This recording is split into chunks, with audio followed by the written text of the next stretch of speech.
So Marvel's What If dropped. And I didn't get a chance to review the first episode when it first dropped because I was too busy watching them Titans. So, but then I got a chance to watch it, and it's the Watcher is watching, and this will mean something at some point later on down the line. But I'm not concerned about that because I have no idea what the Watcher is supposed to do just yet. So until we get to that point, I'm just going to enjoy what they're putting right in front of my face. And episode 1. And it is pretty cool because they're not giving us like a one thing where they're giving us like multiple stories. Like each episode is about a different character. And this one we're starting right from the beginning. And we're starting with what would have happened if Captain America didn't take the super soldier serum and that Peggy took it instead. And they talked about like, oh, the smallest thing, like the slightest change could have, serious effects on like, how the timeline unfolds. And when they talked about the whole thing where Peggy and Rogers and everybody, they were standing down by the machine, somebody had told Carter like, oh, Miss Carter, wouldn't it be better if you caught a view from upstairs in the glass? And then she was just like, yes. And then she went upstairs. And then the guy was just like, well, the Watcher was like, well, what would happen if Peggy never went upstairs and she stayed down here? And when he brought that up, I was like, that was the most insignificant piece of information in that entire movie. And they found out a way to take the most, like I said, the most insignificant piece of information, and they made it relevant.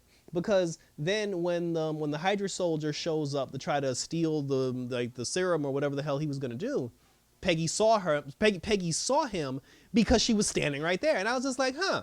I was like, huh. But then, and then Rogers, his dumbass, he jumps out the chamber and tries to stop the guy. The two of them get into a fight. He gets shot.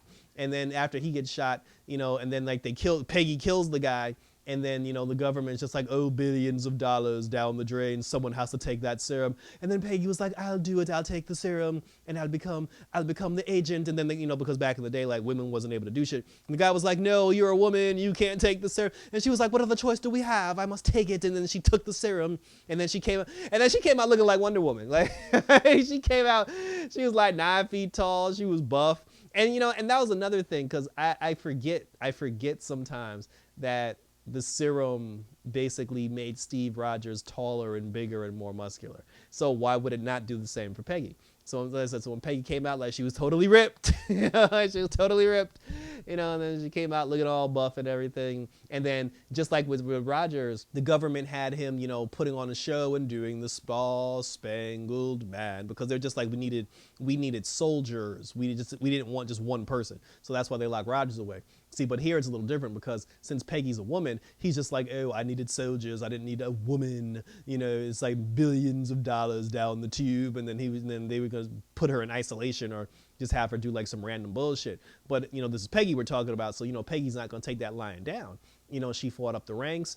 She went there and, she talked to Howard Stark about it. And then there was a situation where, like, once again, like the soldiers got kidnapped behind enemy lines. And then when she found out that, James Buchanan Barnes, was Captain America's best friend, Peggy decided to go down there herself to go rescue the soldiers and bring all the soldiers back.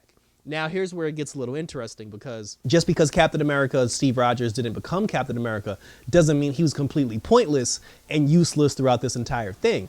Steve, along with Howard Stark basically ended up building, because they got their hands on the Tesseract. And then when they got their hands on the Tesseract, Howard Stark basically built an Iron Man robot for Steve Rogers to use. So Steve became Peggy's sidekick and, Peggy was Captain Carter and, Steve Rogers was the robot inside, the robot inside that was helping her with all the missions. But I forgot the name that they called him, but, I said, but he was her sidekick. Well, they found a way to keep Steve Rogers relevant. And I thought that was really cool. So then, like I said, so they're doing the damn thing, like they're taking on the war, they're kicking ass, they're taking names, Buchanan Barnes joins in, the Howling Commandos, like they get rescued and they're doing the whole thing. And now we're going after the Red Skull because we got to defeat the Red Skull. They replayed the scene where Bucky fell off the train, but this time instead of Bucky falling off the train, it was Steve that fell off the train because he was in the robot. And Howard said that the robot was indestructible, which turned out to be true because when they attacked the Red Skull's base, they found Steve Rogers still in the robot, being, I guess they were like trying to drain its power or something. They were basically trying to do something. So, so Peggy goes down, she fights the Red Skull, the two of them get into it. And then I guess like what they said was in the original Captain America, the Red Skull, like the Tesseract ended up blasting the Red Skull clear across the galaxy to the point where he took the job as the guy protecting the Soul Stone. See, but in this, there was like a portal, I guess, that transported Peggy into the future, and then she fought the Red Skull. Her and the Red Skull got into it. She pushed her and the Red Skull both went through the portal, and then after they went through the portal, everybody disappeared, and then nobody found out what happened to Peggy because after that she was gone. And what was interesting about her going through the portal was that the Red Skull tried to bring out a squid monster, which was like Hydra's, mascot or something. And I'm like, y'all took that from Agents of S.H.I.E.L.D. because that was where Gemma had went on the planet.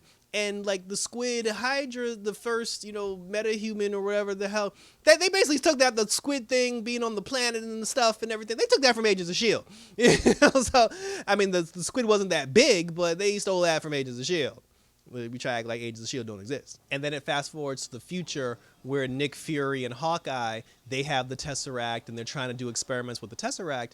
And after they did the experiments that they did, they ended up bringing Peggy from, I guess, from the past to, I guess she just traveled through time, or like she was either trapped in the Tesseract and the Tesseract just spit her out, or when she went through that portal, it shot her into the future, and then she bumped into Nick Fury, she bumped into Hawkeye, a la Steve Rogers, when he woke up in the middle. Oh, basically, the exact same thing happened. The only difference was she took the short, like Steve took the long way and she took the short way because she didn't get frozen in ice. And now she's here in modern times. Captain Carter's here to stay. So that was the first episode. So pretty interesting so far. I mean, it's always nice to imagine what if, and we'll see if there's a larger plan involved. But for me, I'm just really interested in episode 2, which is the T'Challa episode, because we're going to find out what happens if T'Challa becomes Star-Lord. And the reason why I only care about T'Challa becoming Star-Lord is because if you're the nation of Wakanda and your 8-year-old prince, the heir to the throne, comes up missing, you killing everybody. So I just want to see what Wakanda's reaction is going to be when they find out the prince has been missing. So I'm looking forward to that. So thank you for tuning in. Like I said, episode 2 coming up pretty quick. We're doing some other stuff. Like I said, we got Legends, we got Stargirl, and we still got the season finale of Superman and Lois. So thanks for tuning in, guys. So until next time for some Marvel what if storytelling from The Watcher. See you next time, and I'm out this bitch.